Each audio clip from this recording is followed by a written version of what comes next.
Em 1969, um grupo de astronautas muda o mundo. A bordo do maior foguete já construído, eles chegam à Lua.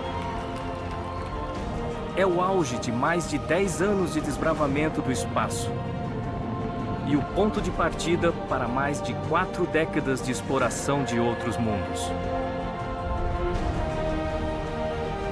Esta é a história da nossa maior aventura.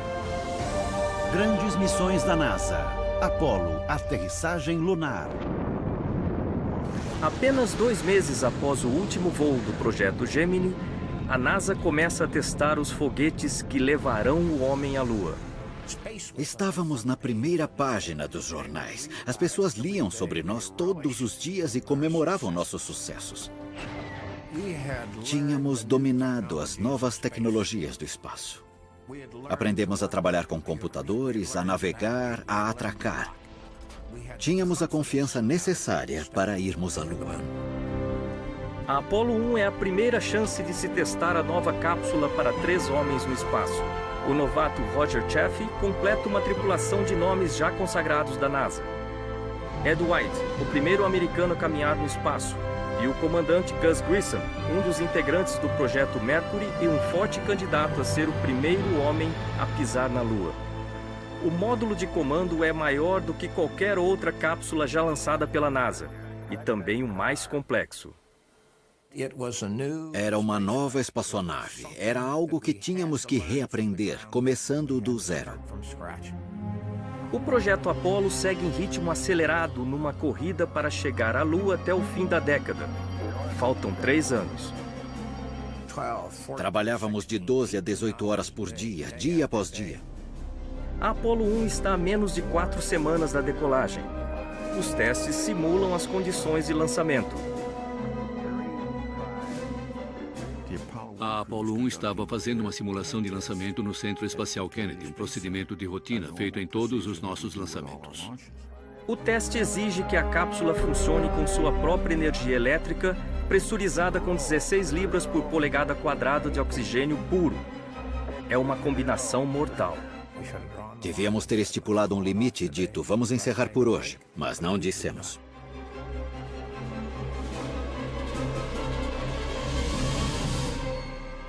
Ocorre um incêndio na cápsula vedada. Os gases tóxicos sufocam Grissom, White e Chaffee. Era óbvio ao entrar na sala que algo horrível tinha acontecido. Houve um incêndio e a tripulação morreu. O mundo parou naquela hora. Tudo mudou. A causa é uma faísca na instalação elétrica sob o assento de Grissom, acelerada pelo oxigênio. Os astronautas morrem em 30 segundos.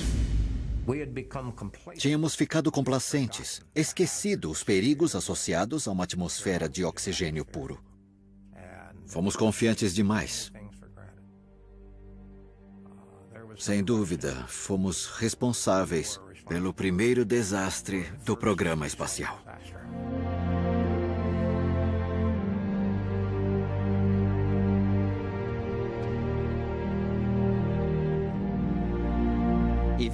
Quando o alumínio é exposto a uma chama a 16 psi de oxigênio, ele queima. A NASA inicia uma investigação expondo falhas graves em seus procedimentos e problemas de controle de qualidade em toda a espaçonave. A Apollo 1 foi possivelmente o catalisador que nos permitiu não só cumprir a missão, mas cumpri-la direito.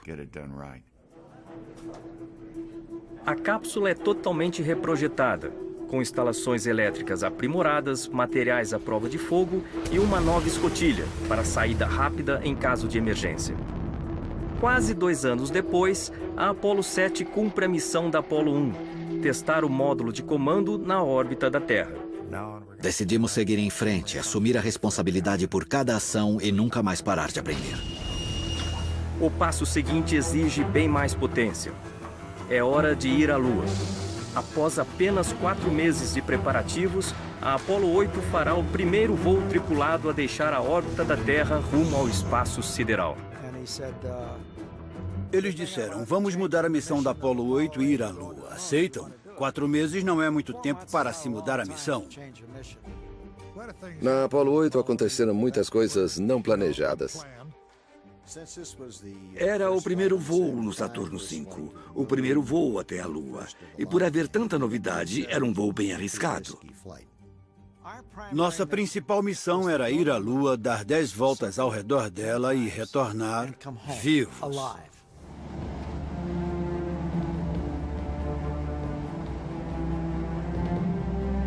Borman, Lovell e Anders embarcarão no foguete mais potente da história, o Saturno V. Com 110 metros de altura, ele é do tamanho de um prédio de 35 andares e tem capacidade para 3.800.000 litros de propelente. Ele foi lançado apenas 2 vezes e nunca com homens a bordo. Mas nenhum outro foguete é capaz de lançar uma cápsula tripulada além da órbita terrestre. Na véspera do lançamento, o Saturno V estava lá iluminado. E alguém disse que se ele explodisse, seria como uma bomba nuclear de 2 quilotons. Então, só nos restava torcer para ele não explodir. This is Apollo Saturn Launch Control, T-minus 16 minutes and counting. Para mim, as chances de o voo ser inteiramente bem-sucedido eram de 1/3. E as chances de não voltarmos também eram de 1/3. A missão era o mais importante, mais do que nossas vidas, nossas famílias. Era para isso que estávamos lá. Perdi a conta de quantas vezes morremos durante as simulações. T-minus 90 seconds and counting. Era muito frio. Estávamos tremendo e congelando. 50 seconds and counting. We have the power transfer. We're now on the flight batteries within the launch vehicle. 45 seconds. Nós só conseguíamos ver o céu. Estávamos de costas. Acima da cápsula havia algumas gaivotas. E eu sempre me perguntei o que aconteceu com elas. Devem ter levado um susto enorme quando aquela coisa decolou. T-minus 15, 14, 13, 12, 11, 10, 9.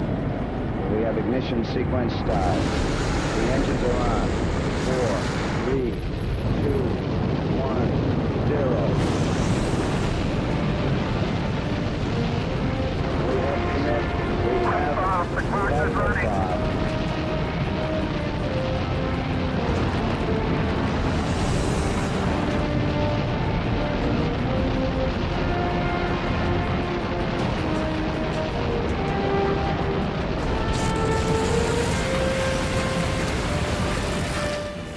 O tremor era muito forte, incrível. Podemos ver o painel. Senti que estávamos a salvo. Só esperava que Frank Borman estivesse longe dos controles de cancelamento. Ele disse que preferia morrer a abortar por engano. 1 minuto após a decolagem, o Saturno V já rompe a barreira do som. O Saturno V ainda é a máquina mais potente já criada pelo homem. 20 toneladas de combustível por segundo, 7,5 milhões de libras de empuxo. Ficamos todos surpresos com a força dele. Houve 2 ou 3 missões problemáticas antes da nossa, mas foi moleza. Tudo funcionou. Foi incrível. Graças aos 5 motores do primeiro estágio, o Saturno V atinge 7 vezes a velocidade do som. Acionamos o segundo estágio. Foi aquela explosão. A 65 quilômetros de altura, ele continua acelerando. A cada estágio, éramos jogados para frente e para trás. Achei que seria jogado através do painel de instrumentos.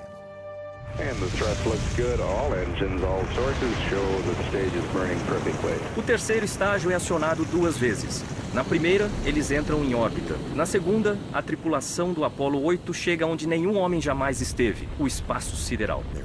Dali em diante, a gravidade da Terra não conseguiria mais nos segurar. A Apollo 8 cruza o espaço numa velocidade inédita para qualquer ser humano, num voo ininterrupto até a Lua a 400.000 quilômetros de distância.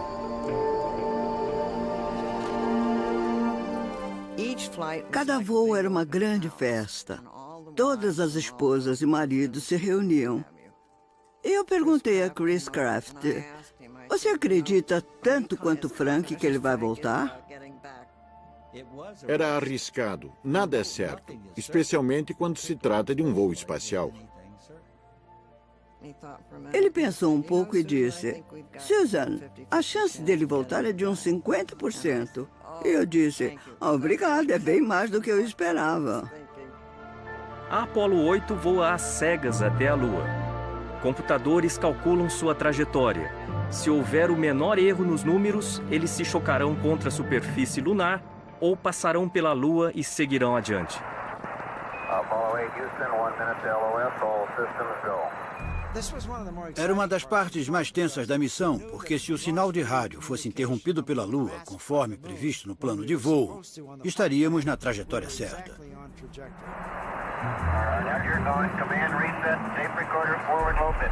Estávamos de costas, na escuridão total.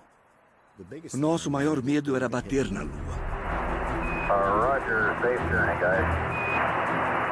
Thanks a lot, troops. We'll see you on the other side. E no exato segundo em que devíamos perder o rádio, nós o perdemos. Estávamos a 390 mil quilômetros por hora, mirando num ponto 100 quilômetros acima da superfície, e só erramos o alvo por 2,5 quilômetros. Havia estrelas em toda parte, menos num vazio enorme. Era negro como piche, e era a Lua. Aquilo me deu arrepios. Ela não dava uma boa impressão, cheia de crateras e vulcões, e não parecia nada amistosa. Pela primeira vez na história, o lado escuro da Lua é visto por olhos humanos. Eles estão a apenas 110 quilômetros. Só olhamos para cima na 6ª ou 7ª volta. Quando entramos na luz do sol, ficamos impressionados com o nascer da Terra. Uma imagem linda.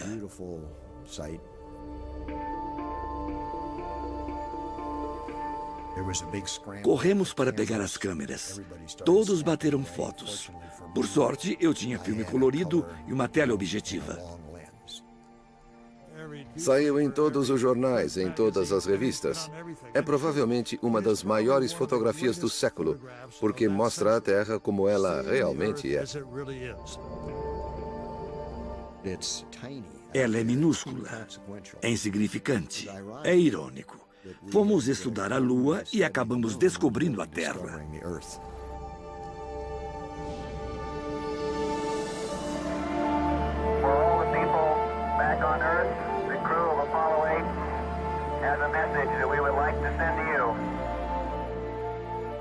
Um pouco antes da véspera de Natal, nós lemos alguns versos do livro do Gênesis.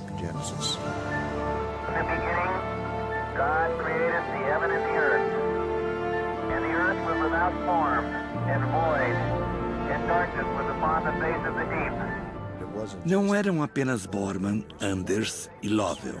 Era a humanidade deixando seu planeta natal pela primeira vez.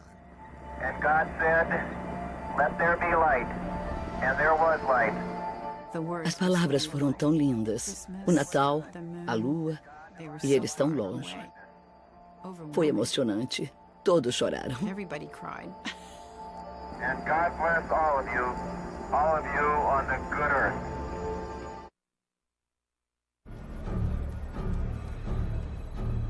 A Apollo 8 orbita a Lua por 20 horas.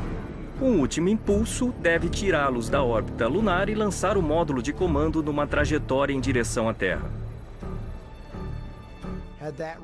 Se o motor não funcionasse, ficaríamos orbitando a Lua para sempre. E eu não queria fazer isso. A fuga da órbita lunar era um momento importante. Todas as mulheres aguardavam e em silêncio. Eu estava muito apreensivo, tudo podia acontecer. Eles podiam se perder no espaço, podiam bater na superfície da Lua, nada era certo. O próprio veículo podia explodir e não teríamos como saber o que houve. Acionamos o foguete atrás da Lua e ganhamos velocidade o bastante para fugir da gravidade lunar. Aí a gravidade da Terra assume o controle e continuamos acelerando, atraídos pela Terra. Na viagem de volta, o escudo de calor atingirá a atmosfera da Terra em velocidade recorde. E a NASA lidará com mais um fato inédito: uma aterrissagem noturna. Ao nos aproximarmos da Terra, estávamos a 40 mil quilômetros por hora. É uma grande emoção. Tudo fica rosa, depois vermelho, laranja e amarelo. Havia fogo ao redor de toda a cápsula, 6.000 graus centígrados. Eu tinha certeza de que o fogo tinha aberto um buraco embaixo da nave. Entramos um pouco na atmosfera, depois subimos para reduzir o calor e giramos 180 graus e descemos outra vez, como numa montanha russa. Finalmente estávamos lentos o bastante para descer reto.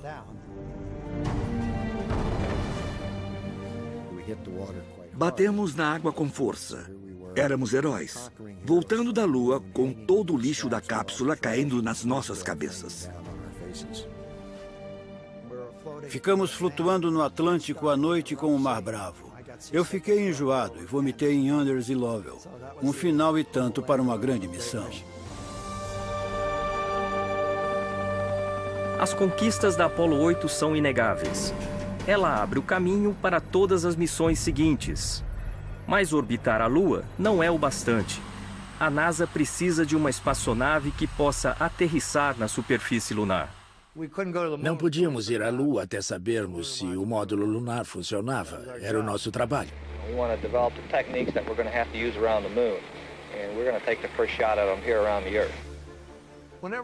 Sempre que eu via uma maquete do módulo lunar, ele tinha laterais rígidas, parecia forte. Mas a parte externa do módulo era feita de filme de poliéster e papel celofane e presa com fita adesiva e grampos. O piso era acolchoado, porque se uma chave de fenda caísse, ela atravessaria o chão. Eu disse, santo Deus, vamos voar nessa coisa? Fizemos um teste em Langley com um cabo representando 5/6 da gravidade. Então havia um sexto de gravidade atuando sobre a nave. Usamos isso por um tempo e depois pilotamos o veículo de treinamento, o LLTV. O LLTV é a geringonça mais feia do mundo. Não é uma simulação exata do módulo lunar. Ele não simulava a cabine, mas era igualmente perigoso. Num simulador, se a gente caísse, não haveria problemas. No veículo de treinamento de aterrissagem lunar, o LLTV, ou a gente aterrissava, ou ejetava, ou morria. Começamos com 4 deles, eram muito instáveis, e 3 dos 4 caíram. 3 pilotos se ejetaram durante o treinamento, incluindo Neil Armstrong.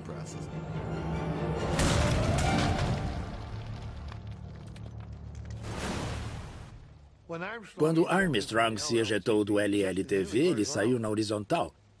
Você já viu o vídeo? Dá medo, não dá?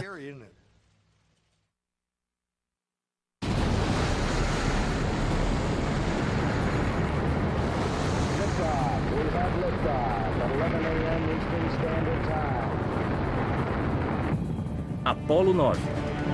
David Scott, Russ Schweickart e Jim McDivitt. Sua missão: testar o módulo lunar na órbita da Terra.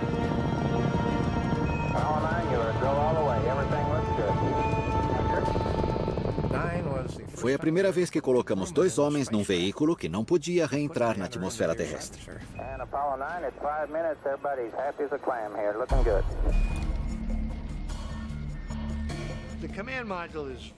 O módulo de comando é dividido em 2 ambientes. Num deles, o astronauta fica deitado de costas, olhando para o painel de instrumentos. Na estação de navegação, dá para ficar em pé e se mover. Eram ambientes bem diferentes e quando se entra no módulo lunar, ele está de cabeça para baixo, então a gente tem que se reorientar. Foi o primeiro voo em que reunimos todas essas coisas.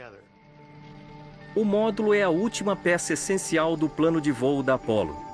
Uma nave que pode aterrissar na Lua e depois se encontrar e acoplar com o módulo de comando em órbita. Pilotar um módulo lunar pela primeira vez foi um desafio.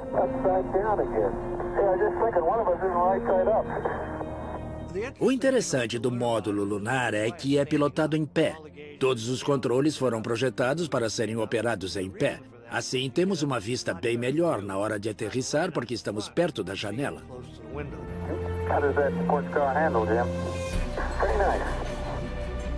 Ligamos o motor e nos afastamos. Nós saímos, descartamos o estágio de descida e acionamos o estágio superior. Ele funcionou bem, depois manobramos para fazer o rendezvous, o encontro.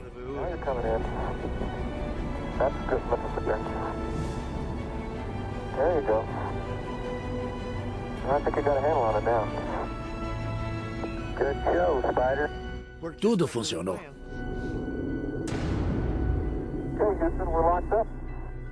O módulo lunar pode voar, pelo menos em volta da Terra. Há apenas 9 meses do fim da década, a NASA precisa de mais um teste antes de aterrissar na Lua. A Apollo 10 foi apenas o segundo voo do módulo lunar. E íamos levá-lo à Lua. A Apollo 10 foi um ensaio geral para o primeiro pouso lunar. Tudo foi testado, só faltou mesmo aterrissar.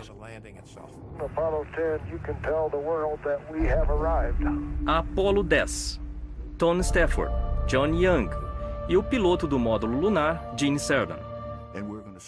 Íamos nos separar do módulo de comando, passar por cima do local de aterrissagem algumas vezes, a uns 14 mil metros, e nos reencontrar. Era uma missão complexa, mas era o nosso trabalho. Charlie Brown, Houston, over. Roger, reach lost clear. Snoopy was go for DOI. Roger. Nosso alvo era o local de aterrissagem da Apollo 11 a 14 mil metros de altura. Passamos a 5 mil quilômetros por hora acima daquele ponto. A 14 mil metros, isso é uma velocidade incrível. Dava vontade de encolher os pés para não bater no topo daquelas montanhas. Estávamos voando bem baixo e bem rápido. Houston, this is Snoopy. Right, Snoop, go ahead. It's going. We is down among us, Charlie. Roger, I hear you weaving your way up the freeway. Can you give me a post-burn report, over? Ser o primeiro ou o segundo homem na Lua não era importante para mim, mas pousar na Lua era. Que oportunidade, que desafio. Chegamos perto, mas não aterrissamos. Eles devem ter pensado no tipo de gente que nós éramos e dito, não deem a eles a chance de pousar, porque eles são bem capazes de fazer isso. Com o sucesso da Apollo 10, a NASA está pronta para levar a próxima missão até a Lua. Os astronautas que treinam para a Apollo 11 são todos veteranos do projeto Gemini. Neil Armstrong é o comandante da missão. Michael Collins, o piloto do módulo de comando. E Buzz Aldrin, o piloto do módulo lunar. Eles treinam para uma missão única. As Apollos 7, 8, 9 e 10 tinham feito um ótimo trabalho. Cada voo tinha cumprido seus objetivos principais, dando à Apollo 11 toda a informação necessária para pousarmos na superfície lunar.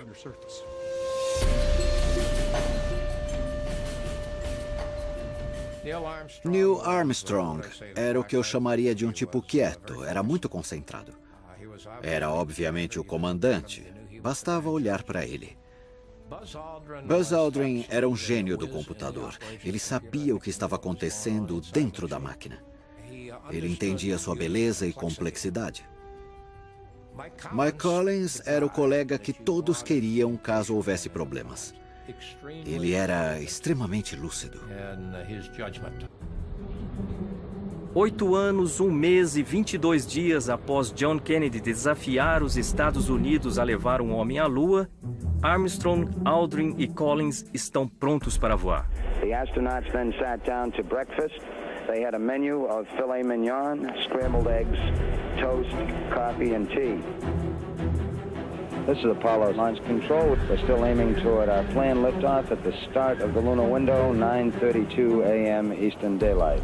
This is Apollo Launch Control, T-minus 3 hours, 4 minutes, 32 seconds and counting. Right on time as far as the astronaut countdown is concerned. The prime crew now departing from their crew quarters here at the Kennedy Space Center. The transfer van now departing on the start of its 8-mile trip to Launch Pad A here at Complex 39. Right now our count at 3 hours, 3 minutes and counting. Astronaut Edwin Aldrin will stand by in the elevator, seated in a chair, while his two comrades first board the spacecraft. This is Apollo Saturn Launch Control. We passed the 6-minute mark in our countdown for Apollo 11, the flight to land the first men on the moon. The swing arm now coming back as our countdown continues. Firing command coming in now. We're on an automatic sequence as the master computer supervises hundreds of events occurring over these last few minutes. T-minus 15 seconds. Guidance is internal. 12, 11, 10, 9. Ignition sequence start. 6.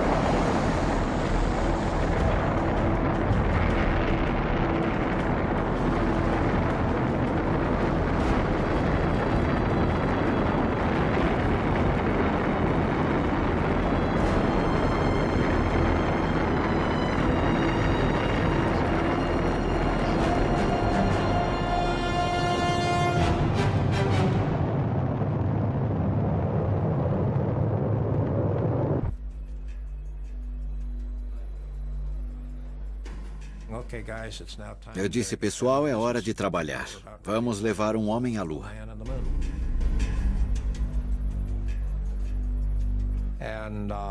Eu comecei a falar porque me senti impelido a fazer isso. Eu era o mais emotivo dos diretores de voo. Desde que nascemos, nosso destino era esse. E hoje, vamos levar um americano à Lua. O que quer que aconteça, vou apoiar todas as suas decisões. Entramos nessa sala como um time e vamos sair como um time. Aí eu mandei o controlador de solo trancar as portas da sala de controle. De agora em diante, ninguém entra ou sai desta sala até que tenhamos aterrissado, caído ou abortado. Essas são as 3 opções. A primeira tarefa era nos separarmos do módulo de comando.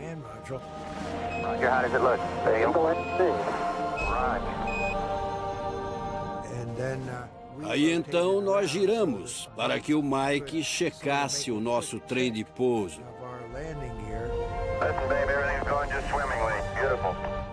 O passo seguinte era estabelecer contato com a Terra. Houston Eagle, how do you read? Bye-bye, Eagle. We're standing by for your burn report, over. Roger, the burn was on time. O clima ficou tenso quando recebemos a telemetria da nave e vimos que havia problemas. X and Z notes. Tivemos problemas sérios de comunicação. Columbia, Houston, we've lost all data with Eagle. Please have him reapply on the high gain, over. Perdemos comunicação com o módulo. Mas Mike Collins podia vê-los e apontar sua antena para falar com eles. Então, nós dissemos, Mike, mande a tripulação usar outra antena. Acho que foi a Omni Bravo ou Omni Delta. Pedimos para ele girar um pouco a espaçonave e recebemos os dados. Eagle, Houston, we recommend you yaw 10 right will help us on the high gain signal strength, over. Okay, you should have him now, Houston. Eagle, we got you now. It's looking good, over. A 5 minutos da hora programada, eu dei autorização para uma descida. You go to continue power descent. You're a go to continue power descent.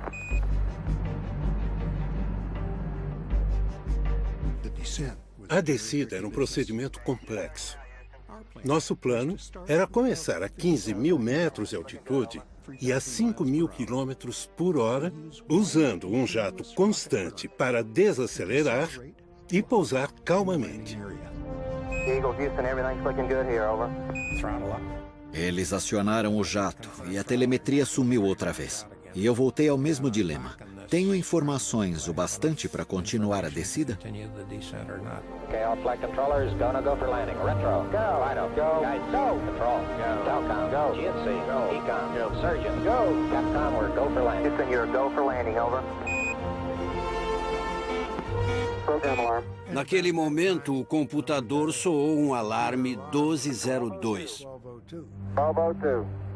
O computador nos deixou em apuros. Isso chamou a atenção de todos. Eu pensei, acabou, não vamos conseguir. Aquele 1202 foi desconcertante. Além de perder a comunicação, recebemos um alarme sem saber por quê. Eu estava pegando o manual para ver o que era esse alarme, quando o oficial de orientação Steve Bales disse, vamos em frente, ignore o alarme.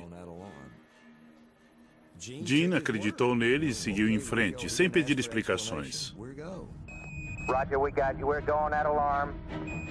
O radar de aterrissagem mediu a distância e a velocidade do chão abaixo de nós e a comparou com a estimativa do computador. E havia uma grande diferença.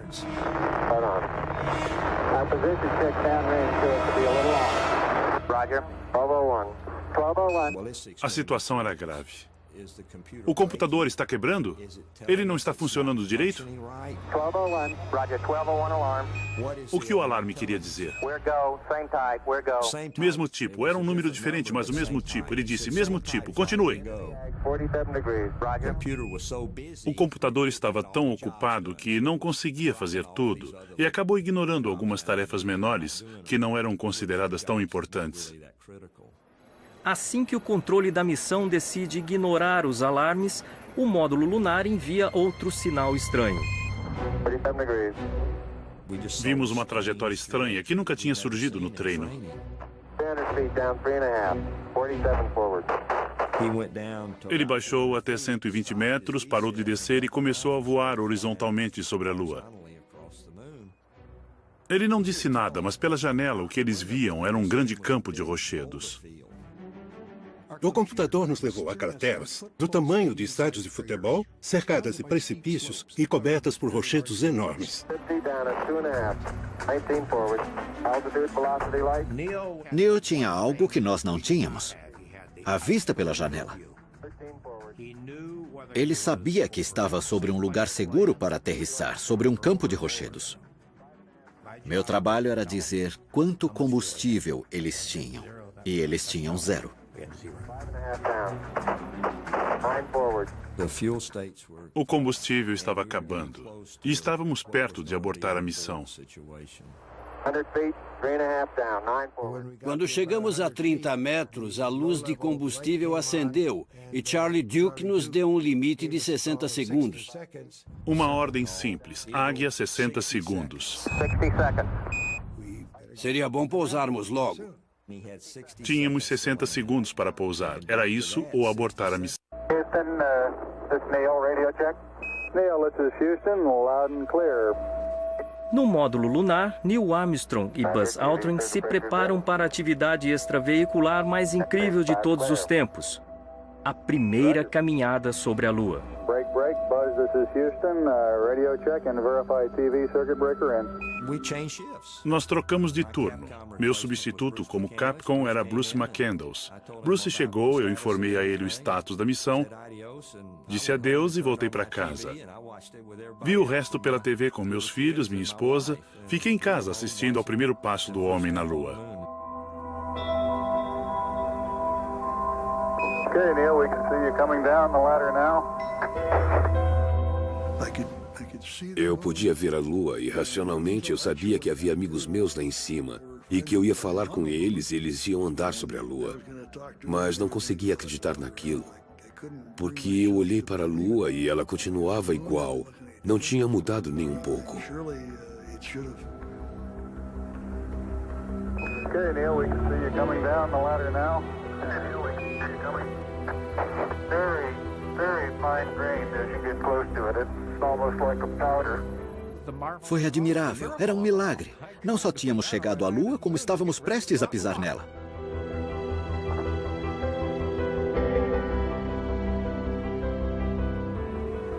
step off the limb now. That's one small step for man, one giant leap for mankind. Éramos um bando de crianças vendo algo pela primeira vez, achando tudo fascinante. Parecia uma viagem mágica, daquelas que a gente torce para nunca mais acabar.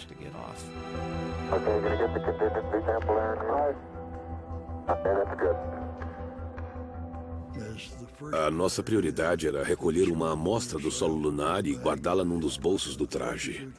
Isso garantia que, se algo desse errado no começo da caminhada espacial, nós teríamos uma amostra de material lunar para levar para casa.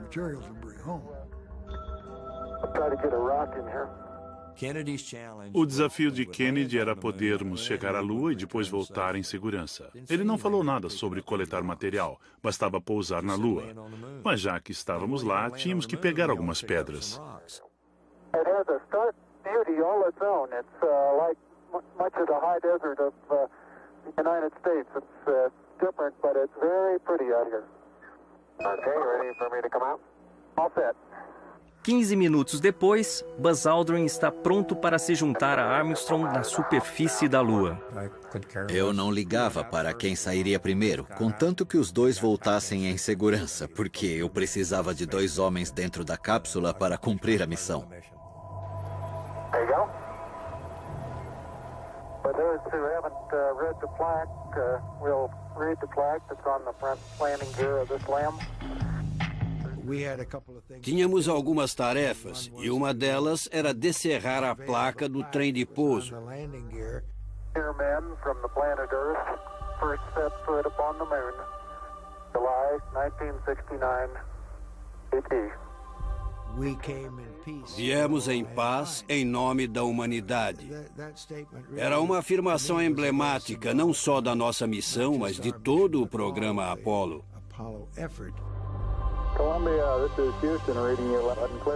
Quase 100 quilômetros acima deles, Michael Collins orbita a Lua sozinho no módulo de comando. Roger, the EVA is progressing beautifully. I believe they're setting up the flag now. Great. I guess you're about the only person around that doesn't have TV coverage of the scene. That's all right, I don't mind a bit. Tell me if you got a picture, Houston. Well, we got a beautiful picture, Neil. A bandeira estava enrolada no mastro. Ao ser desenrolada, uma haste devia mantê-la em posição. Mas não deu certo, ela ficou embolada e tivemos que esticá-la. E eu sempre digo que das 6 bandeiras lá em cima, a nossa é a mais bonita.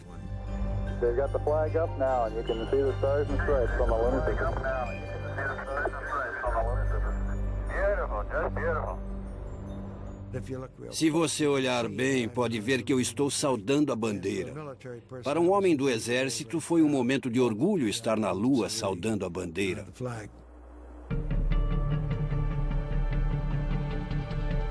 Beautiful view. Isn't that something? Magnificent sight out here. Magnificent desolation. Neil and Buzz, the President of the United States is in his office now and would like to say a few words to you. Over. Aquilo era a última coisa que eu esperava que acontecesse. Eu fiquei sem palavras, não consegui falar nada. O Neil sabia que isso podia acontecer. Hello, Neil and Buzz. I'm talking to you by telephone from the Oval Room at the White House. And this certainly has to be the most historic telephone call ever made.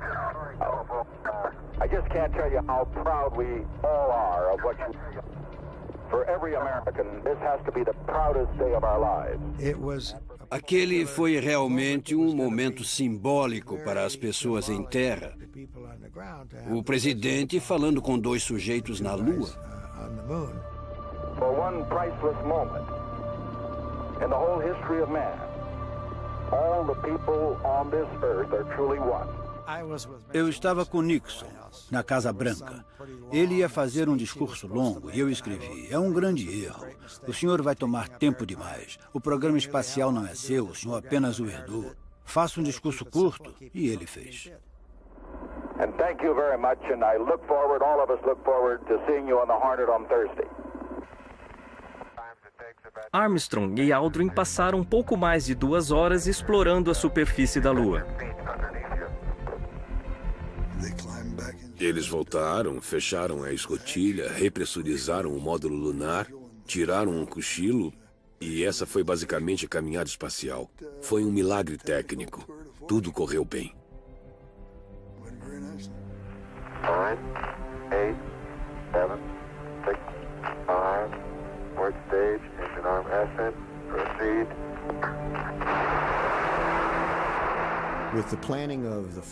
Com Buzz e Neil fincando a bandeira na Lua, o objetivo político de Kennedy estava cumprido. Humanos, que por acaso eram americanos, haviam deixado seu planeta natal. Eles viajaram a outro mundo, aterrissaram e o exploraram.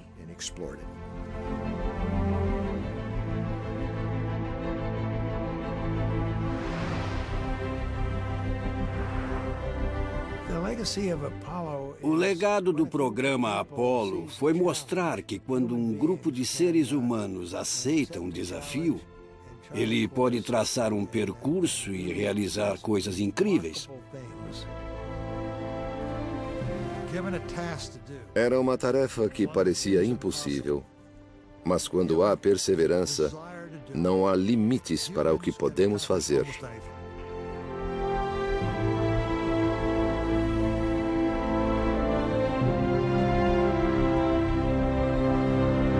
Versão brasileira Vox Mundi.